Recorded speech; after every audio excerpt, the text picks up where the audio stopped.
I hope you enjoy this hero's journey into the realm of philosophy, psychology, and physics. If you want to help me create more content like this, please subscribe and consider sponsoring me here on YouTube. I also want to thank the Platonic Mystery School of the Divine Infinite Being for sponsoring this course, and you can check that school out at divineinfinitebeing.com.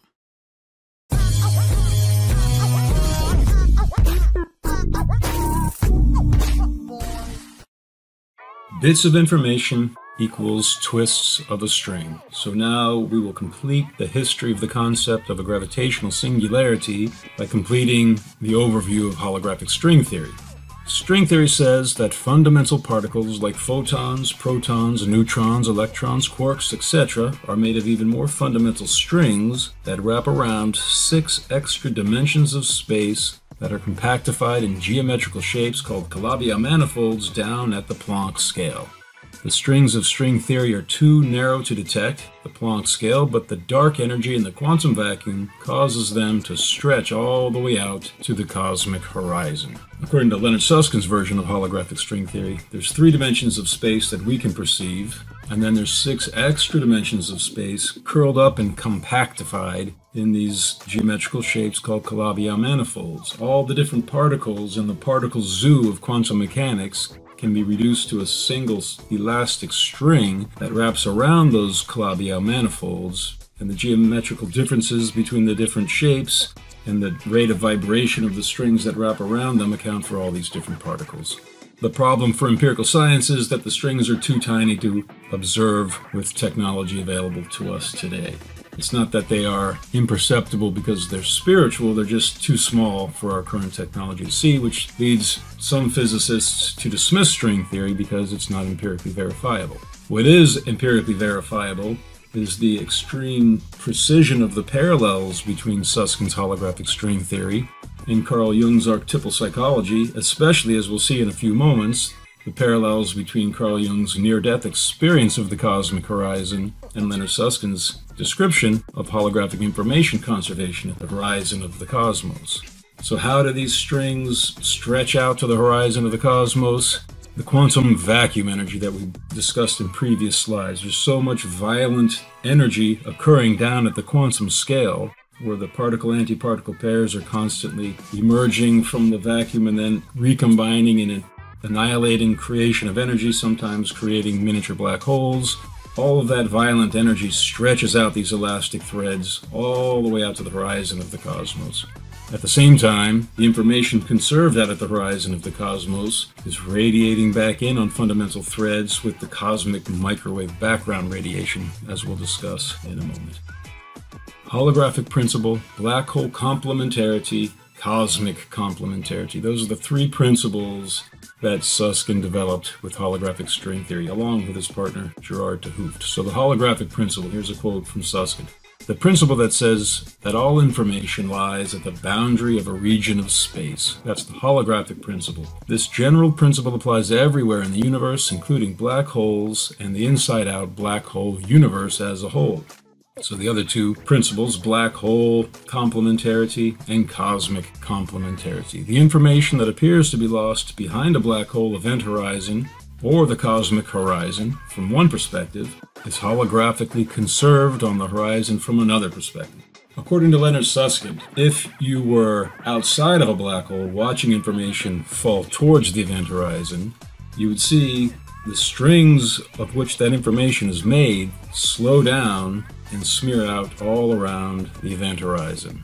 If you were following the bit of information past the event horizon, then you would travel right past the event horizon, and you would realize that you can't escape the black hole. From that perspective, the information is lost. So that's what Stephen Hawking said. Information is lost inside a black hole. Leonard Susskind says yes from one perspective, but from another perspective, it's conserved on the event horizon. Similarly, if you were following a bit of information past the cosmic horizon, where space-time is expanding away from our perspective on Earth at the speed of light, If you went past to the horizon of the cosmos, you wouldn't be able to return. That information would be lost from the observable universe. But if you were staying within the universe and watching information approach the horizon, you'd see the strings of which the information is made slow down and smear out all around the inside of the enormous sphere encompassing the universe. That's called cosmic complementarity. From one perspective, the information is lost from the universe when it passes the cosmic horizon. From another perspective, it's conserved holographically on the cosmic horizon.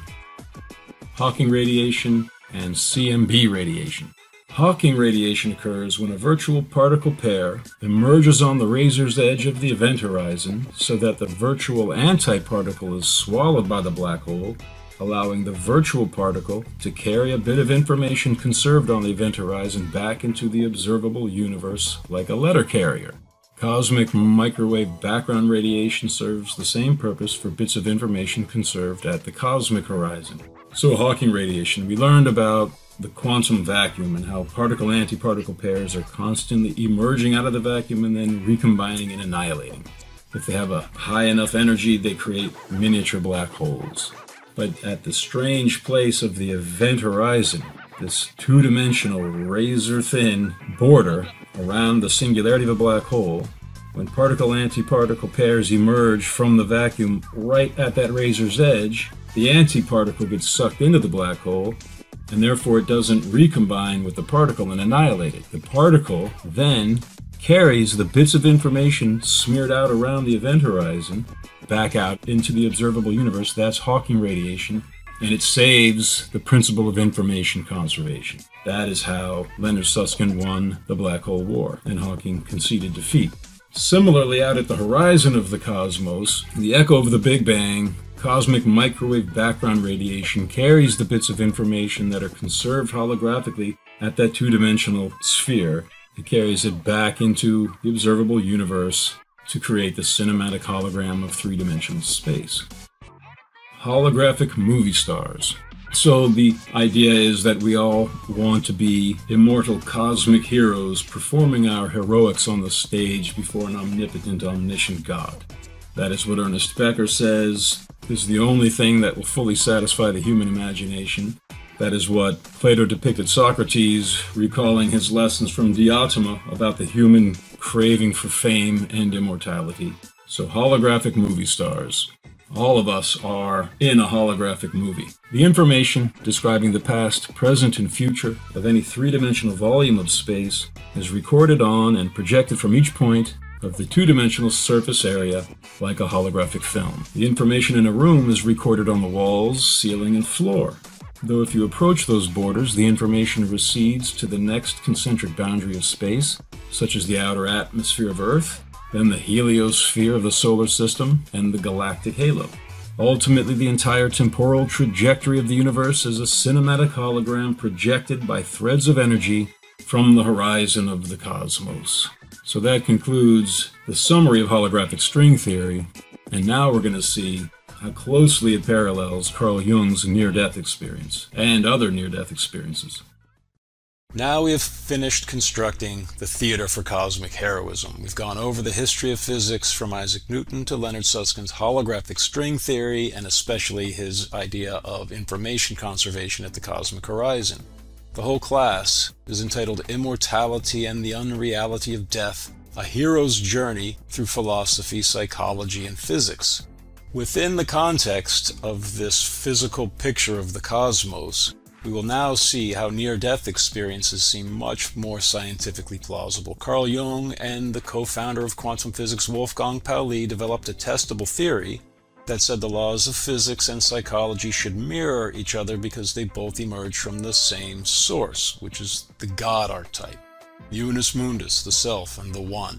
We will now see how extremely precisely Carl Jung's near-death experience account of the cosmic horizon and the threads emanating from it mirrors Leonard Susskind's holographic string theory. It's important to note, however, that Carl Jung, despite claiming that he experienced this in all objectivity, that there was nothing subjective about it, after he describes it, his near-death experience, in Memories, Dreams, Reflections, he admits that we can't be absolutely certain scientifically about an afterlife. So I'll read here a quote from Memories, Dreams, Reflections, where Jung reiterates that point, and I'll compare it to a quote from Plato's dialogue, The Phaedo, which depicts Socrates' last day on Earth, before he drank hemlock at the end of the day, and he discusses theories of immortality with his friends. So beginning with Jung's quote from Memories, Dreams, Reflections, he says, "Leaving aside the rational arguments against any certainty in these matters, we must not forget that for most people, it means a great deal to assume that their lives will have an indefinite continuity beyond their present existence. They live more sensibly, feel better, and are more at peace. But in the majority of cases, the question of immortality is so urgent, so immediate, and also so ineradicable that we must make an effort to form some sort of view about it." Now turning to the Phaedo, Simmias says to Socrates, "For I dare say that you, Socrates, feel as I do, how very hard, or almost impossible, is the attainment of any certainty about questions such as these in the present life. And yet I should deem him a coward who did not prove what is said about them to the uttermost, or whose heart failed him before he had examined them on every side. For he should persevere until he has attained one of two things. Either he should discover or learn the truth about them, or, if this is impossible, I would have him take the best and most irrefragable of human notions, and let this be the raft upon which he sails through life, not without risk, as I admit, if he cannot find some word of God which will more surely and safely carry him." So, from the pen of Plato, Simmias says, "I should deem him a coward who did not prove what is said about them to the uttermost, examining them on every side, who did not prove to the uttermost the theories of an afterlife." If you're a coward for not exerting yourself to the uttermost to come to some conclusion about the afterlife, then you're a hero if you do make that effort to discover some trustworthy theory upon which to ride out the troubled waters of this life. So that's what we are now going to do. We're going to make a heroic effort to see the parallels between near-death experience accounts and Leonard Susskind's holographic string theory of information conservation at the cosmic horizon. Jung's near-death experience, Black Hindu in Space. So the following slides about Jung's NDE are based on Memories, Dreams, Reflections, his autobiography. In 1944, Jung broke his foot, then had a heart attack at the hospital in Switzerland, followed by an out-of-body near-death experience. He saw a house-sized temple hollowed out from an enormous black boulder floating in space above planet Earth approximately 1,000 miles. Inside the brilliant antechamber, a black Hindu sat silently in lotus posture upon a stone bench. He wore a white robe, and I knew that he expected me. So Carl Jung, he broke his foot, he had a heart attack, he ended up in the hospital, and then he felt his consciousness rise out of his body, above the hospital in Switzerland, above the planet Earth. He looked down beneath him and he could see the continents and the clouds and the reddish sands of Arabia, he said. And later he discerned from the vision that he had how high he must have been up in space, and he said it came to approximately 1,000 miles up in space. Then he said he saw this enormous boulder hollowed out into a temple, like the temples he had seen on the Gulf of Bengal when he visited India. He had seen on the shore enormous boulders hollowed out into temples. So he saw one of those floating up in space, about the size of his own house. Inside the hallway to the entrance to this black rock temple, he saw a black Hindu in a white robe sitting in lotus posture, and he knew that he expected him. Jung's NDE, I consisted of my own history. While approaching the temple floating in space, Jung says the whole phantasmagoria of earthly existence fell away or was stripped from me, an extremely painful process. Jung then regained his entire earthly biography simultaneously. I consisted of my own history. Inside the temple, he believed he would meet all those people to whom I belong in reality. There, I would meet the people who knew the answer to my question about what had been before and what would come after.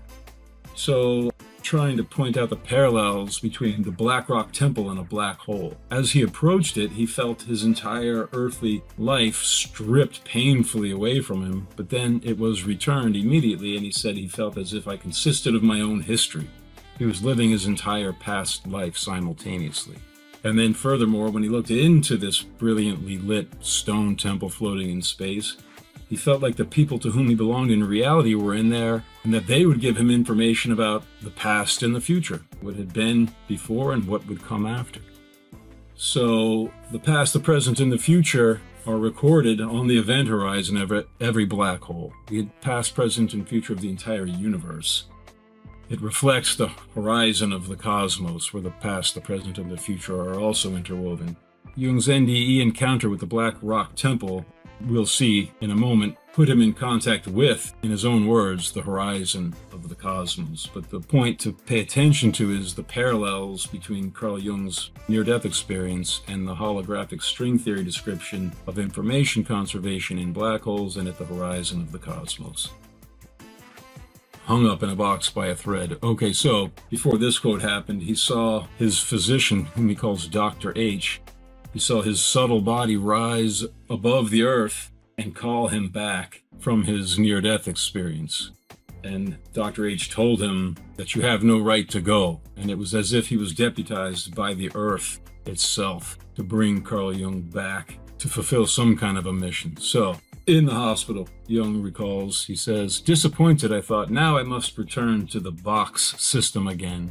For it seemed to me as if behind the horizon of the cosmos, a three-dimensional world had been artificially built up in which each person sat by himself in a little box. And now I should have to convince myself all over again that this was important. Life in the whole world struck me as a prison, and it bothered me beyond measure that I should be finding all that quite in order. I had been so glad to shed it all, and now it had come about that I, along with everyone else, would again be hung up in a box by a thread."